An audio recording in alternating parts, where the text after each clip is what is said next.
Ay, Ano sa Bisaya sa no trespassing? good morning.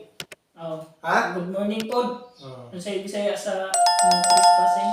Trespassing? Huwag ka pumasok. Na, Tiyan. buwang na. Bakit? Bisaya man. Ano din mauni? Bisaya. Bisaya kay. Ayaw pagsulod, diha.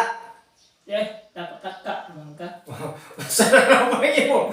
Bisaya ka gani. Kaya na Tagalog, ayaw mo. Oh. Karong Bisaya na, dili. Pwede hapon, sa mo dihay. Diyan ako pang isa-isahon. O ako pang tagsa-tagsahon. Ako pang Pwede. balik-balikon. Pwede po, one by one. Oo. Yan lang no. Ha? Unsa may Bisaya sa no? No? Oh.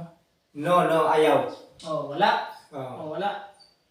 Sa Pasing, Passing is pass. kanang pasar. Oo. Oh, yun, klase kanang pasar na ka. O, 75% o. At least, nakapasar. Oh. Yan ang tres. Diyo, tulo. 3 points. Oh, tre. Oh. Oh. Eh, diretso naman na siya. Wala ka pasar sa ikatulo. Sa Bisaya. Oh, wala ito. Pasar siya to. Sa Tagalog. Oh, nya, sa Tagalog, no entre. Oh, Tagalog ka tayo, no? Wala na mo to English. Tagalog. Oh, huwag kang pumasok. Huwag ka pumasok. Sa Bisaya. Sa Bisaya. Bright, yung Bisaya lang. Pasar sa ikatulo. Kahit pasar ka tulog. Buti ka na ko talaga.